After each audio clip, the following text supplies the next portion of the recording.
Olá, eu sou Chandra Viegas e vou apresentar agora esses eventos, né?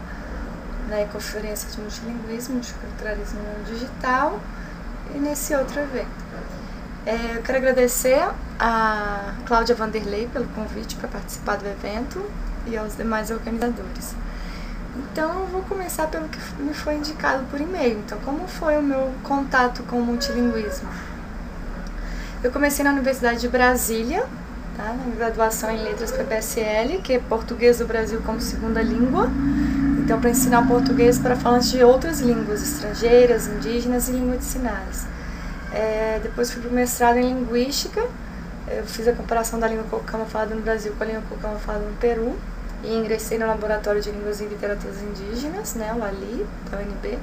E foi nesse laboratório onde eu tive contato com falantes de várias línguas indígenas, né, principalmente. E o doutorado em Linguística também foi na UNB, né, no programa de pós-graduação em Linguística. E continuei no laboratório e eu tratei do fortalecimento da língua e da cultura cocama.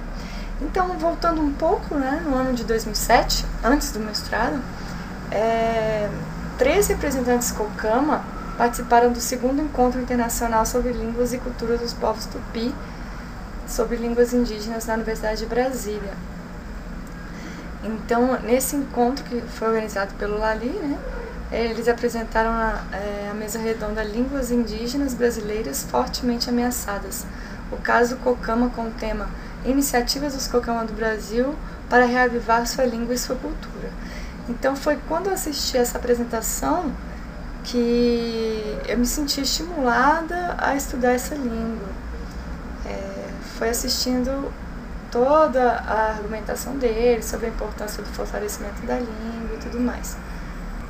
Então, durante o mestrado, né, a professora Ana Sueli Cabral, que foi minha orientadora, me convidou para trabalhar ao seu lado como professora auxiliar de língua cocama no curso de licenciatura para professora indígenas do Alto Solimões. Então foi nesse curso onde eu comecei a trabalhar, né, diretamente com os indígenas. E esse curso também tinha falantes de diversas línguas lá da região do Alto Solimões, que era oferecido pela Universidade do Estado do Amazonas em parceria com a UGPTB. Nesse curso, né, além das atividades teóricas e tal, de linguística, nós produzimos materiais didáticos, né? Os professores pesquisadores, que eram os estudantes, produziram e nós produzimos em colaboração. Então, foram DVDs interativos, né, contendo vários conteúdos, como dados de áudio antigo, né, gravado pelo professor Sueli, né, na década de 80 e 90. Vídeo, esse aqui foi o nosso primeiro vídeo, tá? Que nós gravamos pela TV Navegar, e fotos e músicas. Então, esse primeiro DVD, né, que tem o título Makatipanautsu, quer dizer aonde você vai, já tinha essa ideia do barco, né?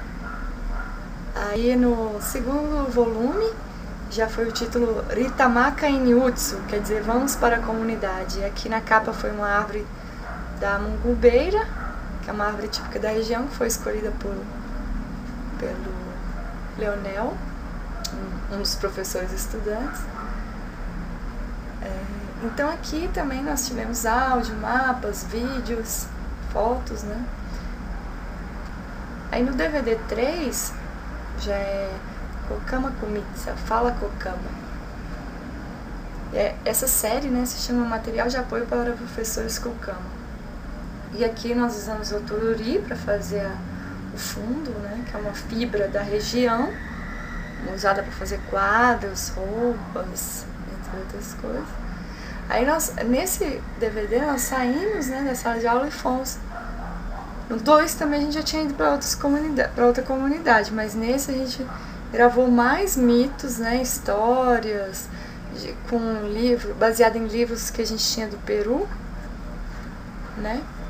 E então teve interpretação desses mitos, né? Com essas histórias aqui com o Numilmar e a Aquatsepan. Músicas, fotos, apresentação e também vídeos, né? Outros diversos vídeos e pesquisas.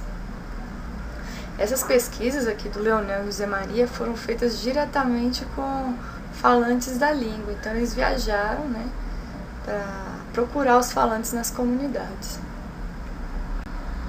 Então aqui, ó, tá algumas cenas do vídeo, né, da história com o Milmari, Jovem Garça, que eles estão representando, né, falando aqui. Aqui a garça, o rapaz estava vestido de jovem garça e aqui se transformou na garça. E aqui nós que fizemos toda a produção, né, eu que filmei, eu estava filmando, nós ensaiamos em 2 dias e gravamos. Essa aqui já é outra história, né, o Homem-Ipanema, a Aquatsepan, também eles representando aí, ó.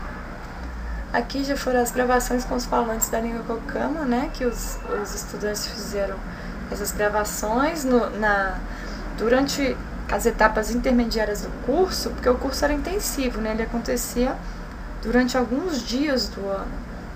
Então, nos demais dias, eles tinham atividades para fazer.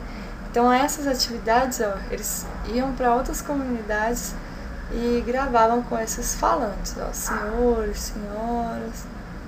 Muito interessante essas gravações que estão no DVD, né? DVD 3. Aqui uma cena da fala das lideranças, né? Na comunidade Guanabara 2, em Benjamin Constant. Esse aqui. Seu Fidel Kawasa Mapiana, esse aqui, o cacique da comunidade, aqui estou eu. E os outros. Então, depois desse curso, o curso terminou em 2011, né? Nós continuamos em contato com os professores lá, cocama. Então, nós desenvolvemos a disciplina Introdução à Língua e à Cultura Cocama, que foi a primeira disciplina de uma língua indígena a ser oferecida na modalidade à distância por uma universidade brasileira. Então, a UNB ofereceu juntamente com a UFAM e a UEA. Então, foi muito interessante essa disciplina, ela teve 103 inscritos, os participantes foi muito legal. E também os materiais eram bem diversificados, as atividades, né, interativas, materiais de leitura, materiais de áudio. Aí depois, com o intuito de aprimorar a interação, nós desenvolvemos outra disciplina intitulada Aprendizagem de Língua e Cultura Cocama, Interação e Criação. Na minha tese de doutorado, Viegas 2014, vocês podem conferir toda a descrição e as análises dessas disciplinas. Então, para acompanhar as disciplinas, né, para melhorar a interação, nós criamos um grupo no Facebook que se chamava Aprendizagem Colaborativa de Língua e Cultura Cocama. Então, no dia 6 de junho, né, de 2014, fiz essa captura da imagem dos dados que a nossa rede, né, das amizades, dos laços de amizades do grupo. Então, nesse grupo, tinham 89 pessoas, né, e havia 707 laços de amizade. Tá bom? Então, cada bolinha dessa, ó, representa uma pessoa que estava dentro da rede. E o grau médio dessa rede é de 15,8, né? Então, quer dizer que a média de amigos de cada pessoa, né, de amigos dentro do grupo, é de 15 pessoas. Então, essa rede também vocês podem ver as análises também na tese, né? Foi criado também uma categoria cocama no dicionário da língua portuguesa. Então, já esse daqui não foi feito junto com os cocamas, esse aqui foi feito com na Wikipédia. Então, o pessoal da Wikimedia, eu entrei em contato com o pessoal da Wikimedia Foundation, e aí o Michel Castelo Branco, né, o editor voluntário da Wikipédia, se disponibilizou a criar essas categorias. Então ele criou, e esse projeto estava aberto, né? Está aberto para quem quiser colaborar, contribuir para melhorar essas categorias. Então esse aqui foi só um teste. são 25 subcategorias. E aí, para se criar mesmo um dicionário totalmente numa língua indígena, aí é preciso que, né, que tenha a participação ativa dos falantes, não é? Aqui, esses dados foram todos tirados de dicionários, né, que já existem na língua. Um dicionário do padre Lucas Espinosa, de 1989, da gramática da Norma Faust, de 1972, e também da minha dissertação, da tese da professora Ana Sueli, e dos meus trabalhos também. Então, o caso da língua cocama, né, que é um caso que nós estamos abordando com a perspectiva de sistema complexo, né, assim, ele está situado no Brasil, né, onde o último censo considerou que há 896 mil indígenas que foram autodeclarados, né, que há 305 etnias e que há 274 idiomas. Então, uma dessas línguas é a língua cocama. Então, esses falantes da língua cocama sofreram uma drástica repressão quanto ao uso da sua língua nativa quando migraram do Peru para o Brasil no início do século XX. Então, essa repressão foi aumentando no decorrer dos anos por parte dos componentes de igrejas, seringalistas, professores não índios, entre outros. Então, houve ainda o fato de que as cidades se formaram em localidades nas proximidades da tríplice fronteira, Brasil, Peru e Colômbia, onde passaram a viver os cocama no Brasil. Recebia um grande fluxo de pessoas que falavam português e o espanhol, né? Então, essas ações voltadas para o fortalecimento e valorização da língua e da cultura cocama, que foram iniciadas em 1980 e continuadas até o presente, estimularam a auto-organização de redes cocama. Então, o senhor Antônio Januário Samias e seu filho Francisco Guerra Samias começaram a visitar os lugares onde havia pessoas da etnia cocama, com o intuito de realizar reuniões, incentivando assim a criação de comunidades e apoiando o fortalecimento da língua cocama.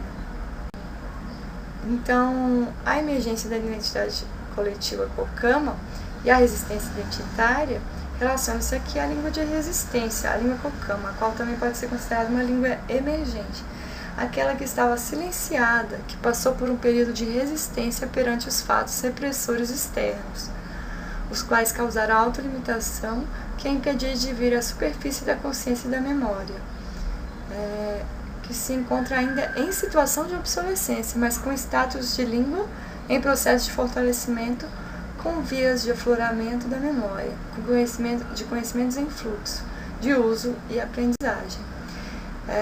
Então, com a perspectiva de sistemas complexos, né, na minha tese eu considerei o conceito de línguas em rede, que significa que as entidades estão em interação, entre elas a língua, né.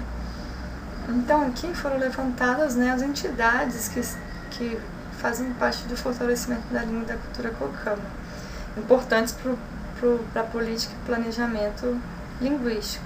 Então, nós temos aqui, né, as tecnologias indígenas e não indígenas, as línguas, os animais, porque no mapeamento da presença da língua no ciberespaço, eu encontrei registros, né, de discursos que são usados para conversar com os animais e com as plantas. Muitos desses discursos são usados para cura.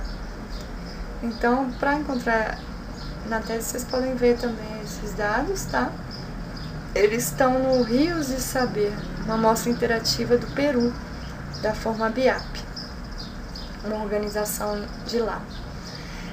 Então, também as escolas, né? As pessoas, principalmente os professores, pesquisadores, os falantes, né? Os aprendizes da língua, né? Entre outros. Os conhecimentos também, indígenas e não indígenas, as comunidades, os três mundos, que é a água, o ar, a água e o ar, né?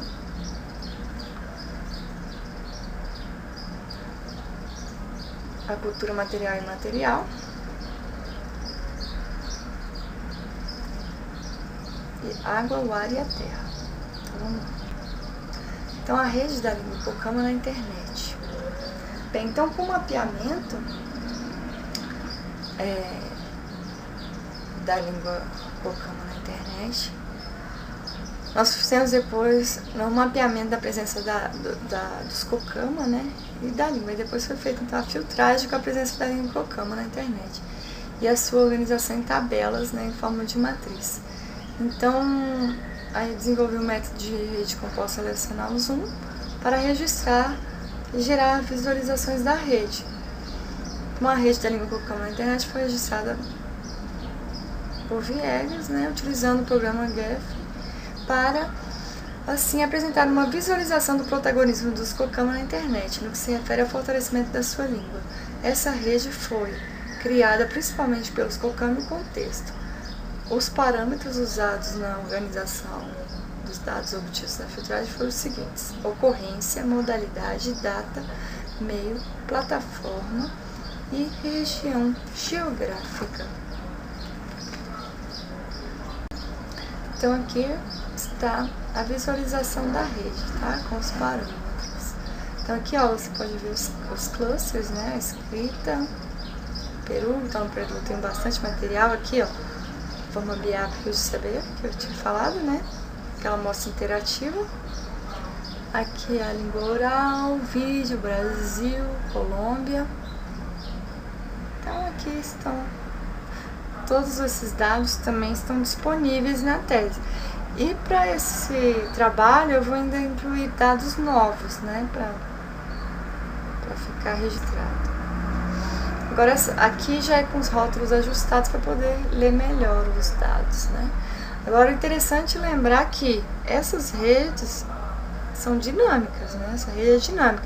Então, os dados vão estar sempre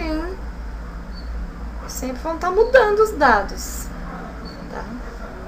Então, é interessante que essa rede possa estar disponível online para que as pessoas possam acompanhar e incluir os dados, né, para ter um mapeamento dinâmico. Então, quais foram as propriedades da rede da língua Cocama na internet? Observadas, né? Então, a emergência, que é uma relação não trivial entre as propriedades do sistema em diferentes escalas. Então, nós temos aqui as propriedades emergentes macroscópicas, né, do sistema. Rede da língua Cocama na internet. Então, nós temos então, quais são essas propriedades? A vitalidade da língua Cocama, a multimodalidade, o multilinguismo, a difusão da língua e da cultura Cocama nos meios geográfico e digital, presente em diversos formatos, presente em diversas plataformas. Já na auto-organização, que é um processo dinâmico através do qual um sistema forma espontaneamente estruturas macroscópicas não triviais e ou comportamentos ao longo do tempo, né? A organização espontânea do sistema dessa rede da língua Cocama na internet produziu uma estrutura macroscópica não trivial e um comportamento de valorização da língua Cocama ao longo do tempo, porque na auto-organização você tem inclui esse fator, né? Que é ao longo do tempo.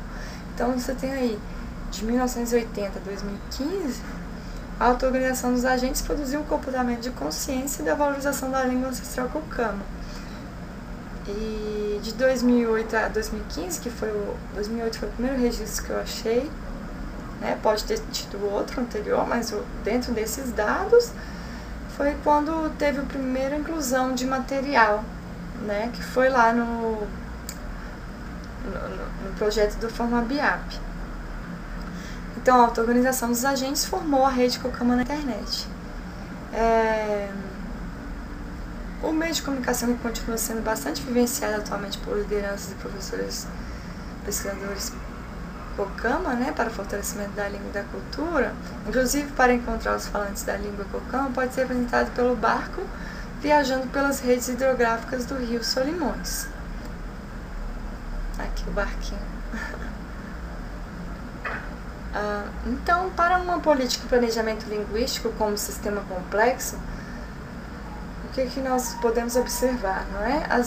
entidades envolvidas no processo, a interação entre as entidades, a auto-organização e emergência, o registro e análise das redes complexas, a observação e análise dos fluxos dos sistemas, desenvolvimento de modelos computacionais para observação de eventos reais e para simulação, aprendizado de máquina, web semântica, modelagem computacional, realidade aumentada geolocalizada e formas diversificadas de apresentar as visualizações dos dados.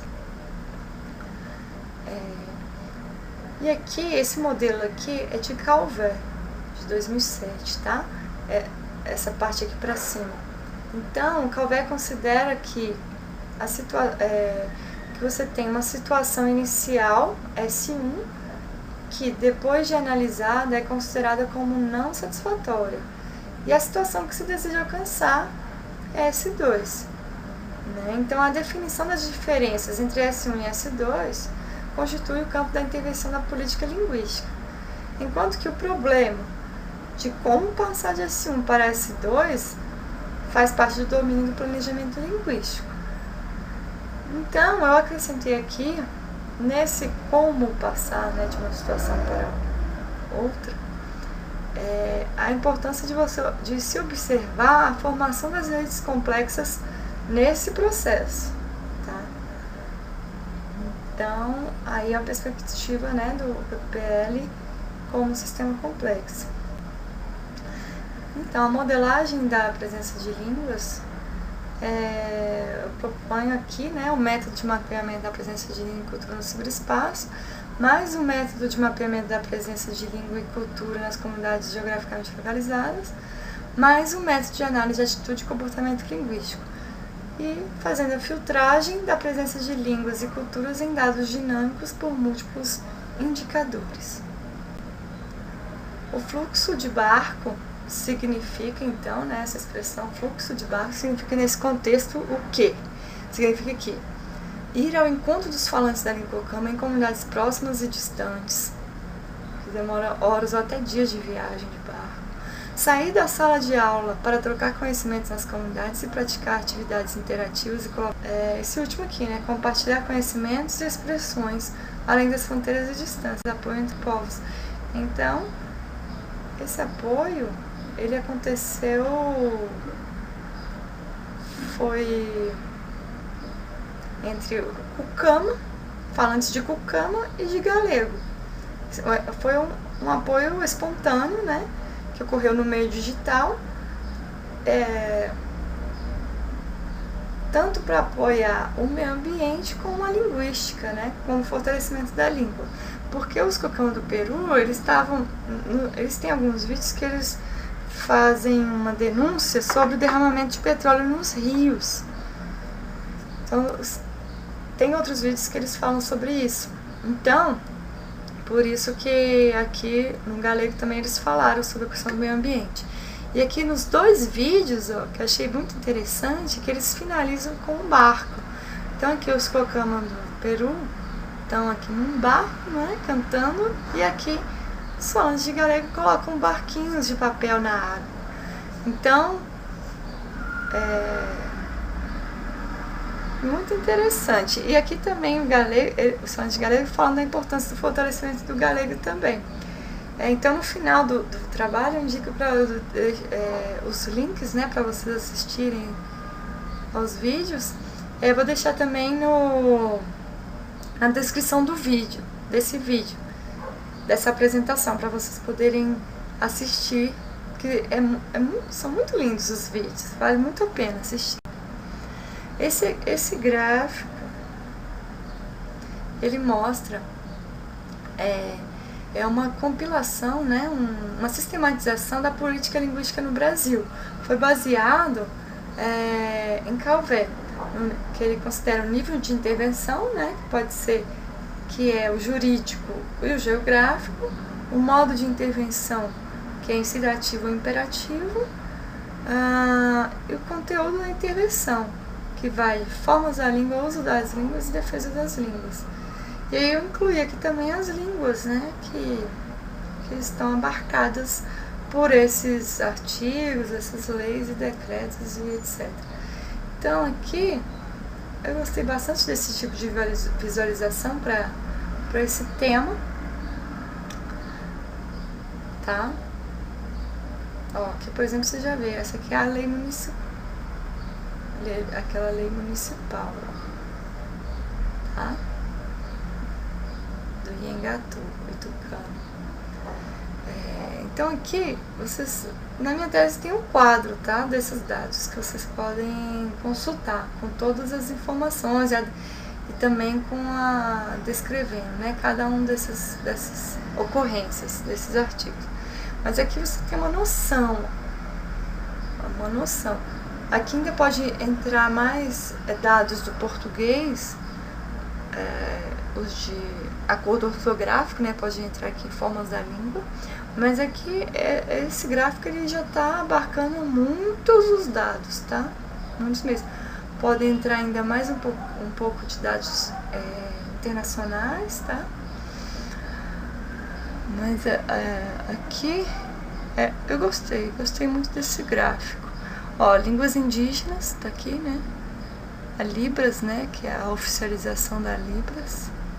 Aqui, línguas estrangeiras. Então é isso.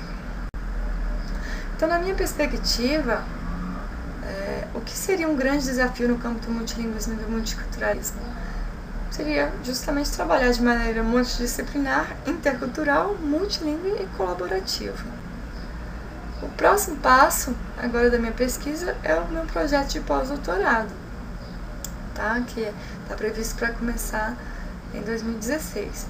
Então, as contribuições do desenvolvimento da plataforma de Política de Planejamento Linguístico como sistema complexo serão a sistematização de métodos de mensuração linguística na internet, o mapeamento, a mensuração, análise, visualização e cruzamento de dados da presença de línguas no ciberespaço em comunidades geograficamente localizadas e o cruzamento de dados com outras plataformas, o fortalecimento das línguas ameaçadas, a modelagem da presença de línguas, dados abertos, cooperação com as plataformas e observatórios já existentes, como a plataforma da Unesco, a Rede Maia, o Observatório Virtual de Línguas da Diversidade Digital, né? Está sendo criado pela Cláudia Vanderlei, mais outros 2 pesquisadores, o apoio aos agentes, a aprendizagem em rede. Então aqui está um modelo, né, da plataforma que faz parte do meu projeto de pós-doutorado. Então essa plataforma é uma plataforma de dados, né?